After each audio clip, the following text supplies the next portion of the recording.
जय गुरु. जय गुरु.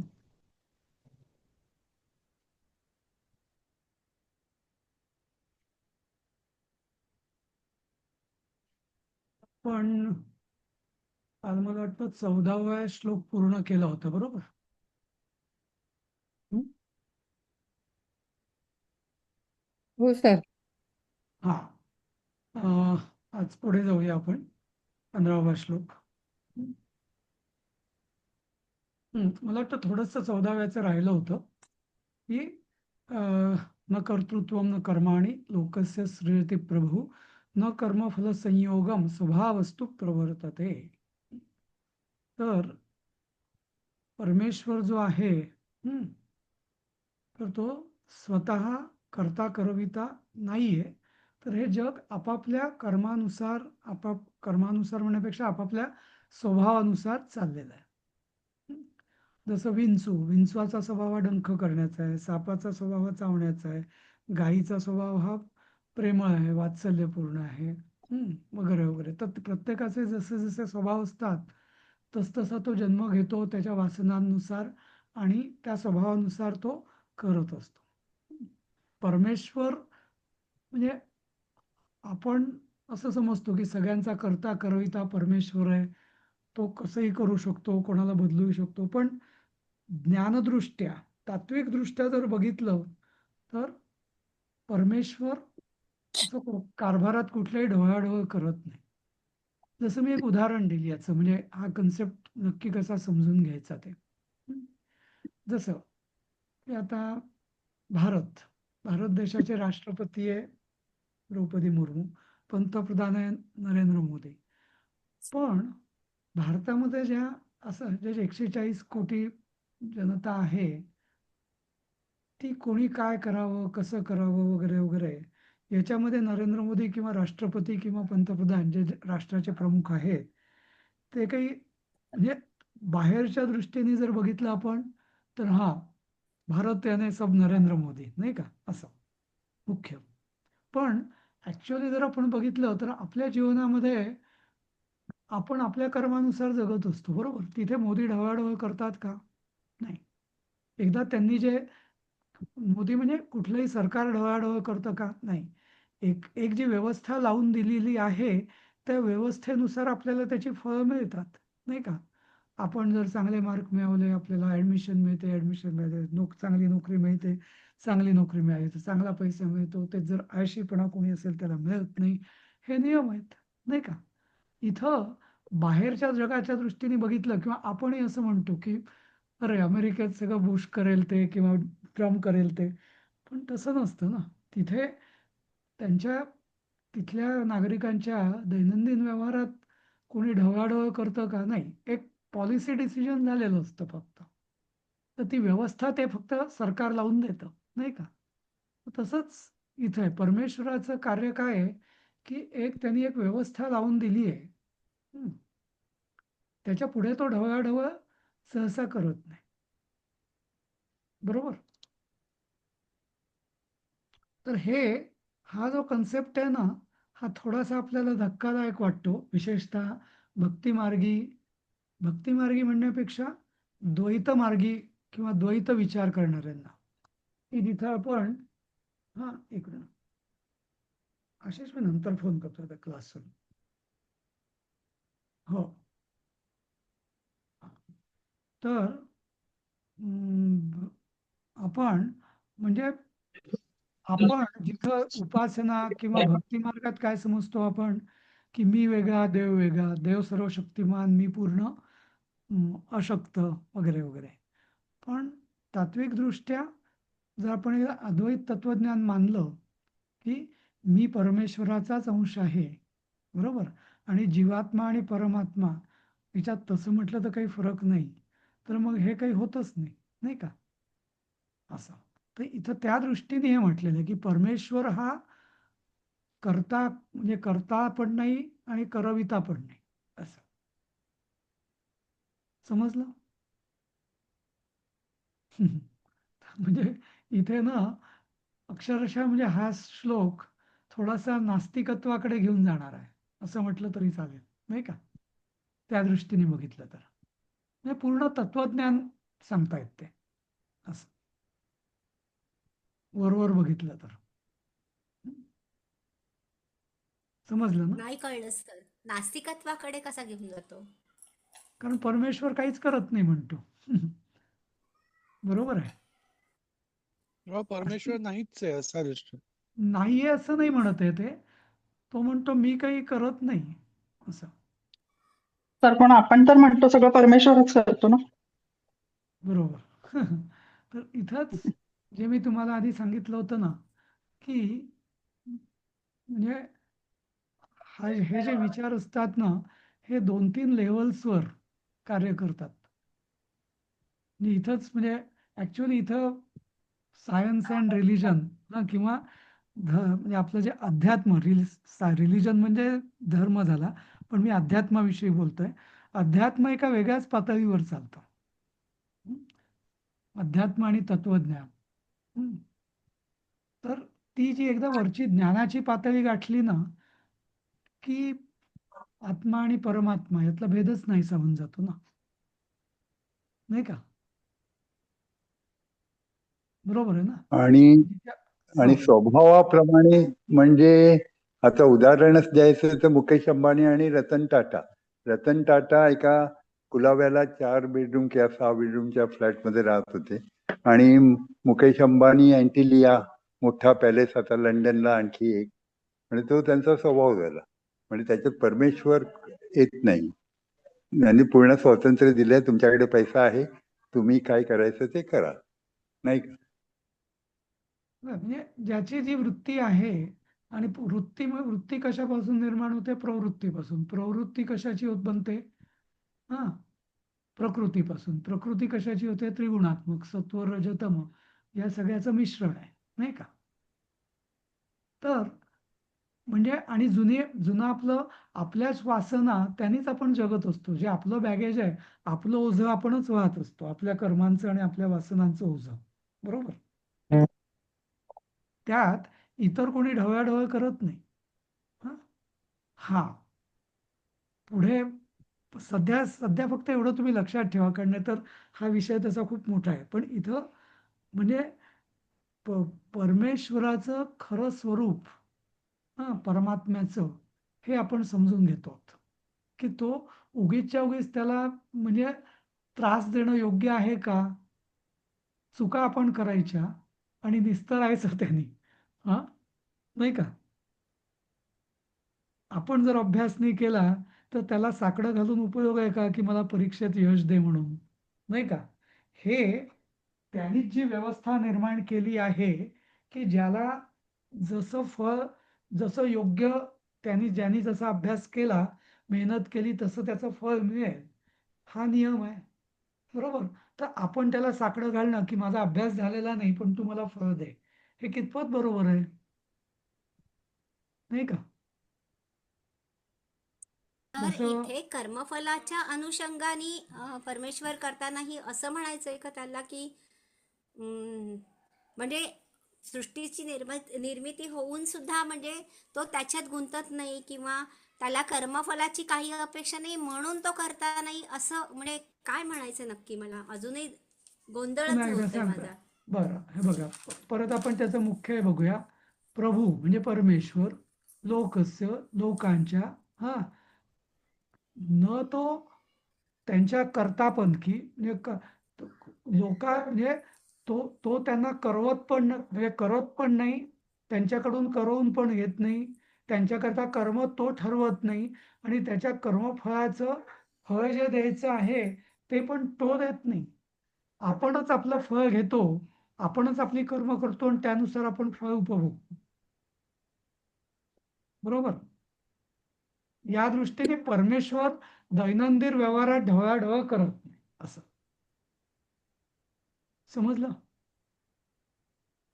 कारण म्हणजे आपल्याला वाटतं की हे सगळं परमेश्वर चालवतो. पण आता मी एक गमतीचं एक उदाहरण देईल व्यवहारातलं. म्हणजे मला आठवतं, मी जेव्हा नोकरीत होतो तेव्हा आपण खूप काम करायचो. पण मग आमच्या कंपनीत एका आधीच्या माझ्या कंपनीत असं होतं की ज्यांनी अगदी खूप मेहनत केली किंवा चांगलं काम केलं, खूप खूप म्हणजे ढोर मेहनत नाही म्हणणार मी, पण चांगलं काम केलं आणि एखाद्याने वाईट किंवा सो काम केलं, दोघांना इन्क्रिमेंट सारखंच मिळणार.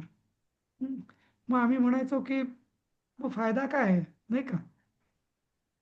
कर्मफळ म्हणजे काय, की चांगलं काम म्हणजे गधे घोडेचं 12% याला काय अर्थ आहे, नाही का?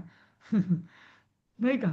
तर परमेश्वराच्या राज्यात तसं नसतं. परमेश्वराने जी रचना केलेली आहे त्याने नियम ठरवला आहे की जो चांगलं कर्म करेल त्याला चांगलं फळ मिळेल, वाईट कर्म केलं त्याला वाईट फळ मिळेल. पण तुमचं फळ तुम्हालाच मिळेल, दुसऱ्याला नाही मिळणार असं. तिथे परमेश्वराचा काही संबंध नाही. बरोबर आहे ना? आणि ते बरोबर आहे ऍक्च्युली, नाही का? असा विचार केला तर. हं? हो, आलं लक्षात. चांगलं समजावलं. तुझ्या भविष्याचा शिल्पकार असं म्हटलंय तसं टाईप का, की तुम्ही जसं तसं चांगलं तूच पेराल तूच तसं चांगलं तूच तू उगवेल, तूच त्यामुळे तूच करत तुझ्या राहा. जीवनाचा बरोबर शिल्पकार. आहे. तेच. हा. बरोबर म्हणजे आहे. यात दोन्ही करेक्ट. आहे. उगीच देवाला किंवा नशिबाला दोष देत बसू नका. एक, नाही का? जे जे काय आपल्याला प्राप्त होतंय ते या जन्मीचे भोग किंवा कर्मफळ किंवा आधीच्या जन्मांचं कर्मफळ. काहीतरी आपण केलेलं आहे म्हणूनच आपल्याला काहीतरी मिळतंय, चांगलं किंवा वाईट दोन्ही, नाही का? असं. त्याला दुसऱ्याला दोषही पण हे देण्यात अर्थ. लेमॅन टर्म्स मध्ये काय होतं माहिती का? हम्म. हम्म. हे लेमॅन टर्म्स मध्ये कसं होतं, ज्यांचा या सगळ्यावर विश्वास नसतो त्यांना आपण असं म्हणायला गेलो ना की काहीतरी असणार त्याचं हे फळ, की मग ते म्हणणार की अरे नाही आता एकदम चांगली व्यक्ती होती मग का असं हे झालं, नाही मग काहीतरी पूर्वजन्मीचं असेल. म्हणजे मग दे थिंक की we are finding out the excuse, पण खरं तर इट इज ऑल जमा खर्च आपण केलेल्या कामाचा आणि ह्याचा कर्माचा Exactly. रादर, चांगल्या Exactly. वाईट. तर त्यामुळे सध्या एवढं आपण फार पुढे जाऊया नको. आपण मग परमेश्वराचं कार्य तरी काय वगैरे वगैरे असे प्रश्न येऊ शकतात आपल्याला. मग त्याची भक्ती तरी कशाला करायची, काय करायची वगैरे. ओके, ते बघूया आपण, येईल पुढे ते. हां, पण सध्या एवढंच लक्षात ठेवायचं आहे आपण की उगीच म्हणजे आपल्या क्षुद्र गोष्टींसाठी आपण परमेश्वराला त्याच्यात ओढायचं नाहीये असं, छोट्या छोट्या गोष्टींसाठी. इथपर्यंत आपण लक्षात ठेवा की त्याच्यात परमेश्वर त्यांनीच केलं असं म्हणण्यात काही अर्थ नाही का? असं. हं? बरोबर ना? हो. हा, ठीक आहे. तर हे म्हटलेलं आहे. नंतर आता पुढचा श्लोकही त्याच्याच सारखा आहे. हा, म्हणजे नादत्ते कस्यचित् पापं न चैवं सुकृतं विभुः अज्ञानेनावृतं ज्ञानं तेन मुह्यन्ति जंतवः. न आदत्ते, दत्ते म्हणजे देणे, आदत्ते म्हणजे घेणे. न आदत्ते कस्यचित् पापं न च एव सुकृतं विभुः. पहिल्या वळीचा आपण अर्थ घेऊया फक्त. आता विभू विभू म्हणजे काय? जसं आपण काल बघितलं होतं प्रभू, नाही का? प्रभू म्हणजे जो प्रकर्षाने काहीतरी जे होतं किंवा करवतो तो होतो प्रभू. जो विशेषत्वाने जो करवतो तो आहे विभू. दोन्हीचा अर्थ, विभू प्रभू दोन्हीचा अर्थ जवळपास एकच आहे. हा, आता विभू जो आहे तो न कस्यचित पापम च न सुकृतम एव आदत्ते. म्हणजे तो कोणाचं कस्यचित कोणाचंही पाप पण घेत नाही आणि पुण्य पण घेत नाही. म्हणजे याचं मी एक उदाहरण देईल की असं का म्हणतंय, म्हणजे आपण मग कशाला मग आपण पुण्यकर्म करायची किंवा असं. तर म्हणजे जसं इवन वाली त्या वाल्या कोळ्याला सांगितलं होतं नारदाने, नाही का, की तुझं तूच भोगायचंय, ते कोणीच घेणार नाही. हा, परमेश्वर पण नाही. हा, परमेश्वर तुला पुढं मार्ग दाखवेल पण त्याच्या पुढं काही नाही. तर तसंच परमेश्वर हा ना कोणाचं पाप घेत ना कोणाचं पुण्य घेत. असं का? म्हणजे त्याचं मी उदाहरण देईन. कारण त्याला काहीच फरक पडत नाही. तो पूर्ण आहे. ते पूर्ण तत्व आहे. जसं पूर्णस्य पूर्णमादाय नाही का? पूर्णमेवावशिष्यते. तुम्ही अजून काय समुद्रामध्ये तुम्ही तांब्याभर पाणी टाकलं तर समुद्राला काही फरक पडणार आहे का? काही नाही. समुद्रातनं जर एक तांब्याभर पाणी काढून घेतलं तरी त्याला काही फरक पडणार आहे का? नाही. मोठा राजा सम्राट आहे, त्याला आपण 100 रुपये देणगी दिली तर काही फरक पडणार आहे का? नाही. त्याच्याकडनंही घेतली तरी काही फरक पडणार आहे का? नाही. त्यामुळे तो ना कोणाचं घेत ना कोणाचं देत, नाही का? असं. पण मग हे मग आपण असं का म्हणतो की नाही बा आपण आपलं म्हणजे सगळं मग यज्ञ विज्ञ हे कशाला करायचं? मग परमेश्वराला, कारण आधीच्या श्लोकात जे म्हटलेलं आहे की सगळं तू त्याला अर्पण कर, त्याला अर्पण कर. तर हे त्याला अर्पण कर म्हणजे काय? हं? तो तर काही घेतच नाहीये. हं? पण ही जी लेव्हल आहे ना, ही परमेश्वराला अर्पण करणे हा कर्मयोग आहे. आणि याचा परमेश्वराला ना फायदा आहे ना तोटा आहे. बरोबर? हे असं करण्याने हे करायचं कारण काय आहे? कुठलंही कर्म किंवा कर्माचं फळ, कर्माची वासना किंवा हे परमेश्वराला का अर्पण करायचंय? तो तो ना कोणाचं घेत ना कोणाचं देत, तो तिथंच सोडून जाणार आहे. मग त्याला कशाला अर्पण करायचं? त्याचं उत्तर असं आहे, आपला अहंकार दूर करण्यासाठी. त्याला काहीच फरक पडत नाही. त्याला म्हणजे नाही का, जसं देणगी आपण एखाद्याला देतो, अगदी छोटा माणूस असेल त्याला फरक आहे. पण अ, सम्राटाला एखाद्याला आपले 100 रुपये देऊन काही फरक पडणार आहे का? नाही. पण ते आपल्या समाधानासाठी नाही म्हणणार मी, तर आपला अहंकार दूर करण्यासाठी, आपली आसक्ती दूर करण्यासाठी, आपली ममता दूर करण्यासाठी हे सगळं आपण आपली कर्म सगळी त्याला अर्पण करायची. समजलं? तर म्हणून इथं हे स्पष्ट केलंय भगवान कृष्णांनी की मी ना कोणाचं घेत, किंवा मी म्हणजे विभू कोणाचं घेत नाही आणि कोणाचं देत नाही असं. मग पण मग काय होतं? पुढच्या श्लोकात पुढच्या ओळीत सांगितलेलं आहे, अज्ञानेनावृतम ज्ञानम तेन मुह्यन्ति जंतवः. पण हे जे ज्ञान आहे ना, की परमेश्वर कोणाचं घेत नाही, कोणाला देत नाही, कोणाचं ग्रहण करत नाही, तर हा हा तर हे सगळं परमेश्वराने, म्हणजे परमेश्वराची आपल्याला यथार्थ कल्पना नसल्यामुळे, हम्म, यथार्थ कल्पना नसल्यामुळे म्हणजे काय? ते ज्ञान, जे शुद्ध ज्ञान आहे, शुद्ध जाणीव जी आहे परमेश्वराविषयीची, ती व्यवस्थित नसल्यामुळे, ती व्यवस्थित का नसते? कारण अज्ञानामुळे ती झाकलेली असते. जसं मी उदाहरण नेहमी देतो की आरशावर मातीचे ढीग किंवा मातीचे लेप थरच्या थर जमल्यामुळे आरशात काही प्रकाशच, म्हणजे प्रकाश किती पाडला तरी त्यातनं परावर्तितच होत नाही.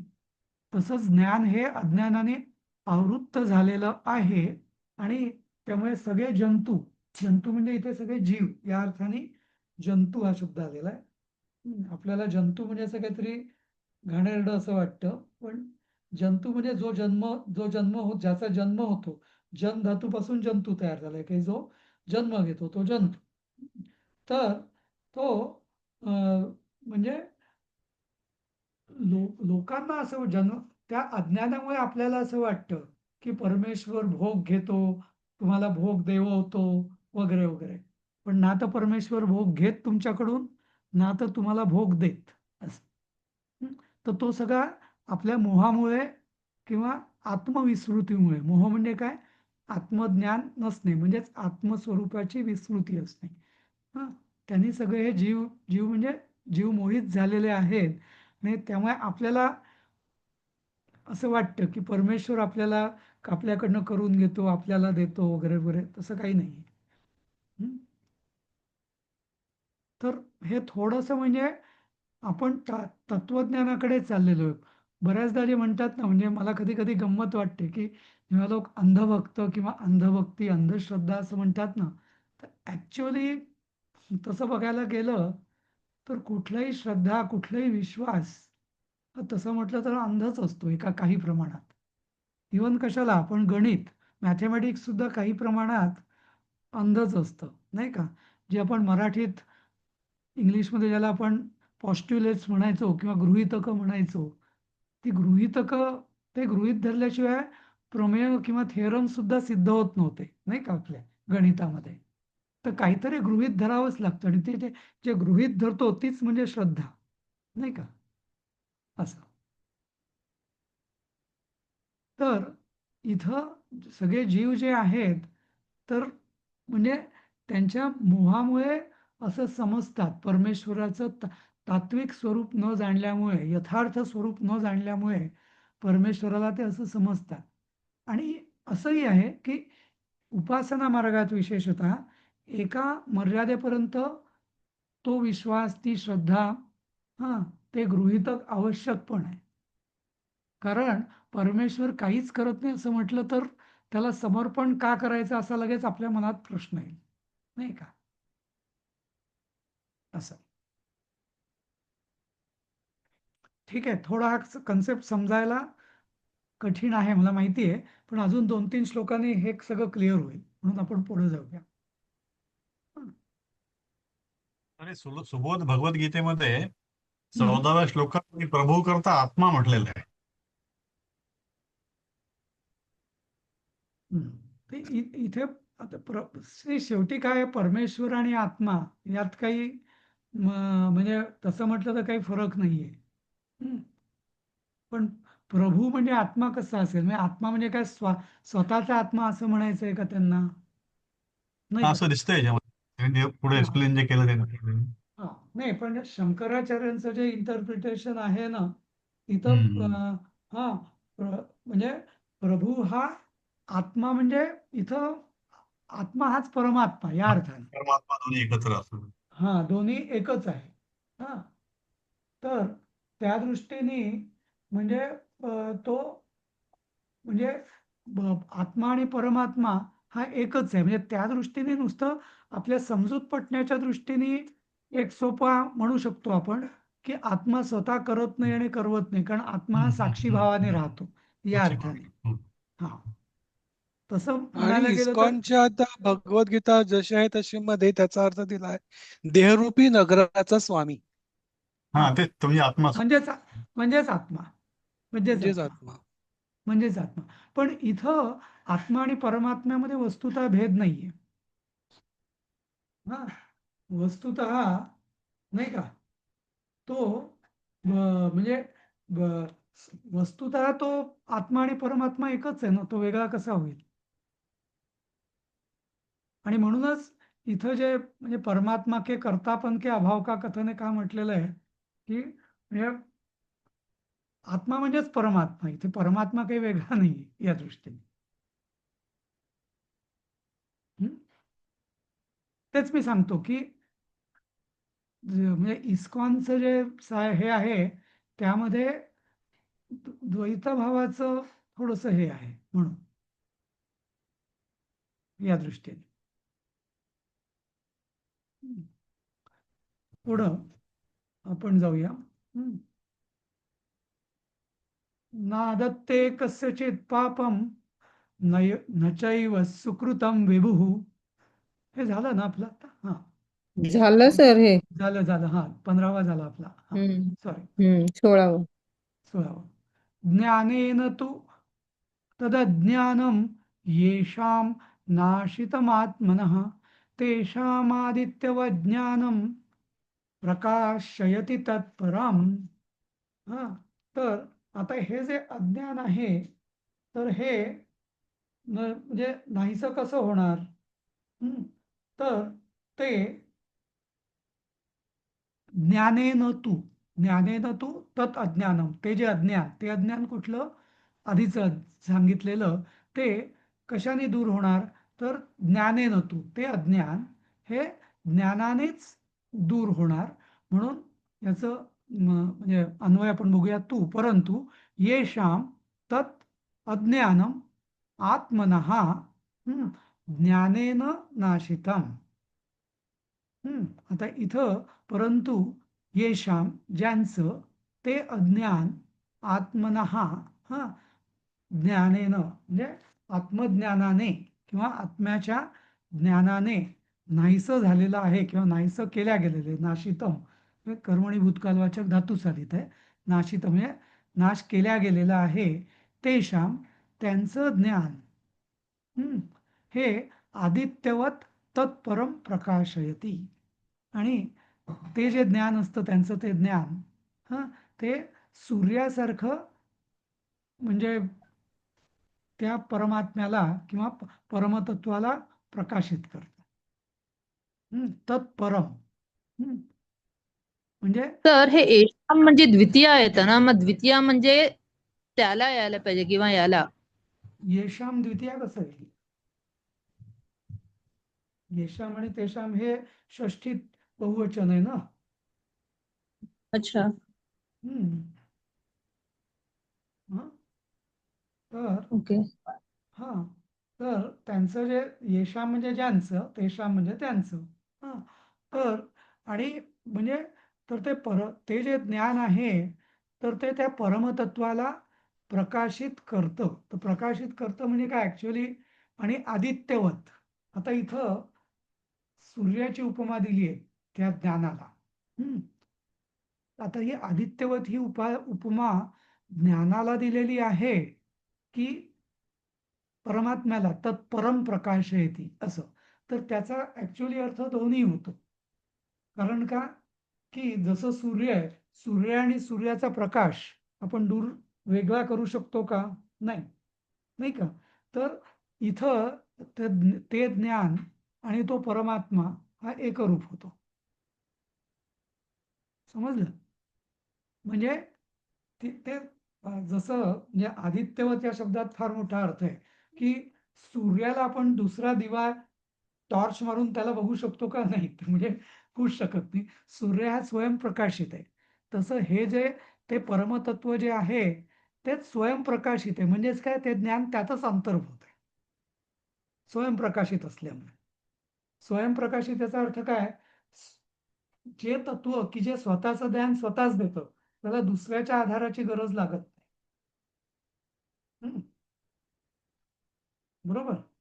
नाहीतर परत मग द्वैत आलं की एक वस्तू आहे तिला दाखवण्यासाठी अजून मला काहीतरी प्रकाशाचा झोत पडायला पाहिजे. म्हणजे प्रकाश वेगळा, वस्तू वेगळी आणि मी बघणारा वेगळा. पण अद्वैत तत्वज्ञानात काय म्हणजे अद्वैत तत्वज्ञानाची सीमा काय की ते ज्ञान ज्ञान तो जो प्रकाश म्हणजे सूर्य तो स्वयंप्रकाशित आणि मी पण त्याचाच अंश असं. म्हणजे मी त्यात एकरूप आहे. आत्मा आणि परमात्मा आणि त्या परमात्म्याच्या परमतत्वाचं ज्ञान यात पण काही फरक नाही. ज्ञाता, ज्ञातृ आणि ज्ञेय या तिन्ही गोष्टी एकच असं. तर त्यामुळे म्हणजे ते परमतत्व म्हणजे काय हे पण इथं सांगितलं की ते सूर्यासारखं आहे. सूर्यापेक्षा याला दृष्टी कुठलीही उपमा लागू शकत नाही. कारण सूर्य ही एकच गोष्ट अशी आहे की जी स्वयंप्रकाशित आहे, नाही का? आपल्या म्हणजे भौतिक जगामध्ये, नाही का? बाकी अगदी तुम्ही कॉम्प्युटर पासून कुठलंही उदाहरण द्या, नाही का? त्याला काहीतरी एक्सटर्नल सोर्स लागतो प्रकाशित करण्यासाठी. बरोबर? पण सूर्य असं आहे की तो स्वतःच प्रकाशित आहे, स्वयंप्रकाशित ज्याला आपण म्हणतो, सेल्फ एनलाइटन्ड. बरोबर? आणि म्हणून ज्याला इंग्लिशमध्ये जो एनलाइटन आहे हा चांगला शब्द आहे. एनलाइटन म्हणजे ज्याला दुसरीकडनं त्याला प्रकाश घ्यायला म्हणजे तो जो प्रकाश आहे तो त्याच्या आतूनच येत असतो या अर्थाने, नाही का? असं. तर असं ते ज्ञान आहे की ते आलं म्हणजे जसं सूर्य उगवला की त्याला काही अज्ञानाला असं बाहेर काढावं लागत नाही. जसा सूर्य उगवतो तसं अज्ञान आपोआप चाललंच जातं, म्हणजे नाही का? असं.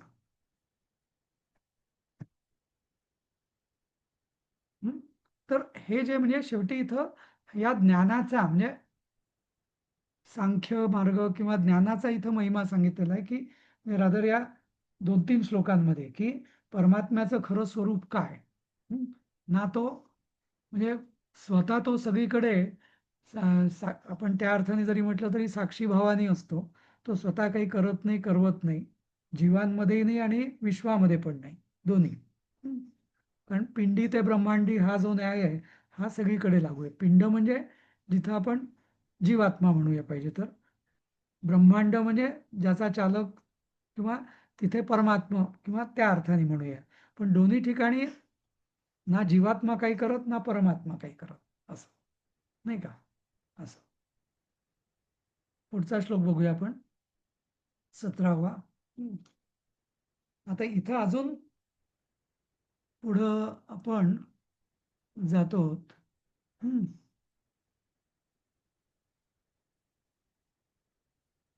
तद्बुद्धयस्तदात्मानस्तन्निष्ठास्तत्परायणाः गच्छन्त्य पुनरावृत्तिं ज्ञाननिर्धूतकल्मषाः. तर तद्बुद्धयः म्हणजे ज्याची बुद्धी, तदात्मानः म्हणजे आणि त्याचं इथं इथं थोडासा आत्म्याचा आपण अर्थ चित्त म्हणूया आपण. नंतर तन्निष्ठाः म्हणजे त्याचं एकाग्रता, आणि तत्परायणाः म्हणजे पूर्ण समर्पित. असा जो कोणी आहे, असे जे कोणी असतात तर त्यांचं काय होतं, ज्ञान निर्धूत कल्मषाः. तर त्यांचं म्हणजे कल्मष म्हणजे ज्याला आपण जळमट म्हणतो ना मराठीत, तो जळमट हा शब्द कल्मष या शब्दापासूनच आलेला आहे. तर ते जे जळमट आहे म्हणजे सगळी पापरूपी जळमट ती सगळी ज्ञानाद्वारा धुतली जातात. निर्धूत म्हणजे धूत म्हणजे धुणे, तर निर्धूत म्हणजे पूर्णपणे धुतली जातात, स्वच्छ, सगळ्यात शुभ्र असं. आणि त्यामुळे ते सगळे पापरहित म्हणजे कल्मष कुठलंही राहत नाही. त्या कल्मष शब्दाचे दोन अर्थ आहेत, एक म्हणजे पाप किंवा दुसरं म्हणजे संशय, आणि तिसरं म्हणजे भीती. या तिन्ही म्हणजे या तिन्हीला आपण कल्मष या शब्दाने ओळखू शकतो. पण जिथं काहीतरी अशुद्धता आहे, अशुद्धता ही 3 प्रकारची असते. एक तर पाप, वासना, दुसरं मी सांगितलं ते संशय, आणि तिसरं भीती. ह्यात आणि जेव्हा अद्वैतामध्ये भीती नसतेच, कारण दुसरं कोणी नसतंच, त्यामुळे या अद्वैत ज्ञानाने ते पापरहित म्हणजे संशयरहित होतात, पापरहित होतात आणि भीतीरहित होतात. आणि मग अशा त्या अवस्थेमध्ये ते अपुनरावृत्तीम गच्छन्ति. म्हणजे अपुनरावृत्ती म्हणजे जन्ममरण परंपरा जी आहे त्याच्या ते त्याची आवृत्ती पुन्हा होत नाही. म्हणजे त्या जन्ममृत्यूच्या चक्रातून ते बाहेर पडतात. का पडतात ते आधी सांगितलेलंच आहे त्यांनी, की एकतर संचित आणि क्रियमाण या दोन्ही कर्मांच्या फळांचा होऊ घातलेल्या ते नाश करून टाकतं ज्ञान. आणि त्यामुळे फक्त देह त्यांचा भोगण्यापुरता शिल्लक राहतो, प्रारब्ध भोगण्यापुरता. पण प्रारब्ध भोगलं की पुन्हा त्यांना जन्म नाही आणि जन्म नाही म्हणून मृत्यू नाही. कारण जसं आपण बघितलं ते आधी, जातस्य ध्रुवोर मृत्यू, जो जन्मतो त्याला जन्म आहे, पण जो जन्मलाच नाही त्याला मृत्यू पण नाही. त्यामुळे ते पुनरावृत्ती रहितम अशा अवस्थेला ते प्राप्त होतात किंवा जातात. पण इथं याची प्री कंडिशन सांगितलेली आहे, काय, तत् आत्मनः. म्हणजे तत् म्हणजे ते जे परमतत्व आहे तिथं त्याचं चित्त लागलेलं आहे. तत् बुद्धयः त्याची बुद्धी पण त्याच्यातच एकरूप झालेली आहे. तन् निष्ठाः त्याची पूर्ण समर्पण नाही, त्याची एक पूर्ण तत्परता ही म्हणजे एकाग्रता ही तिथंच आहे. आणि तो तत्परायण म्हणजे तो ते करण्यासाठी तत्पर. तत्पर याचा अर्थ अव्यभिचारी समर्पण, नाही का. असा जो पुरुष आहे त्याच्या असं काय होतं तर ज्ञानाने सगळी कल्मश त्याची धुतल्या जातात, पूर्णपणे धुतल्या जातात आणि तो पुनरावृत्तीं गच्छति म्हणजे मोक्षप्राप्तीला जातो, त्याची जन्ममरण परंपरा संपते. समजलं? तर इथं ऍक्च्युअली काय माहितीये, म्हणजे या श्लोकाचा अजून एक अर्थ असा पण होतो की हे जे ज्ञान आहे तर याच्याकरता आपण मनाच्याही पलीकडे, बुद्धीच्याही पलीकडे आणि निष्ठा म्हणजे अहंकाराच्याही पलीकडे जो तत्पर असतो त्यालाच ते ज्ञान प्राप्त होतं. समजलं ना? तर आता इथं मनाच्या पलीकडे समजू शकतो आपण, हा, पण बुद्धीच्याही पलीकडे म्हणजे बुद्धी बुद्धी त्याला अर्पण केल्यावर किंवा बुद्धीच्याही पलीकडे गेल्यावर ज्ञान कसं होईल? पण त्याचं रहस्य असं आहे की हे जे अद्वैत ज्ञान आहे त्याला लौकिक बुद्धीची आवश्यकता नसते. जसं अगदी जे लहान मुलं असतं, बरोबर, त्याला त्याच्या म्हणजे भूक लागली की रडतं, नाही का? तर तसं जे असतं तर त्याला बुद्धीची काय आवश्यकता, तर्क, काहीतरी स्ट्रॅटेजी, नाही का, टॅक्टिकल्स वगैरे काही करायची आवश्यकता असते का त्याला? नाही. तसं आहे ते. तर अद्वैत ज्ञानामध्ये इतकं ते सहज असतं, सहज भाव येतो की त्याला मनाची म्हणजे मनाची आवश्यकता नाही, मनाच्या पलीकडे, बुद्धीच्याही पलीकडे आणि अहंकाराच्याही पलीकडे, असं अशा अवस्थेत ते ज्ञानप्राप्ती होते. म्हणून इथं तदात्मानः म्हणजे चित्त अर्पण, तद्बुद्धया बुद्धी पण अर्पण, बुद्धी पण तद्रूप झाली, आणि तन्निष्ठा म्हणजे माझं मी स्वतःचं काही वेगळे पण ठेवत नाही इथे. पूर्ण निष्ठा माझी त्याला दिलेली, म्हणजे माझा अहंभाव नष्ट झाला. यालाच कोणी कोणी असंही म्हणतात की अहंभाव गेला आणि सोहमभाव आला. 6 अहम असा भाव, सोहमभाव आला असं पण म्हटलं जातं. किंवा पूर्णाहंता याला म्हणतात. पूर्णाहंता म्हणजे काय? हे जे काय पूर्ण विश्व आहे ते मीच आहे, त्याला म्हटलं जातं पूर्णाहंता. मी जेव्हा अहम म्हणतो तेव्हा मी म्हणतो माझा देह म्हणजे मी आहे, बाकी सगळे दुसरे. पण जेव्हा माझा अहंभाव एवढा व्यापक होतो की संपूर्ण विश्व आणि विश्वाच्याही पलीकडचं ते पण सगळं मीच होतो, तेव्हा त्याला म्हटलं जातं पूर्णाहंता, नाही का?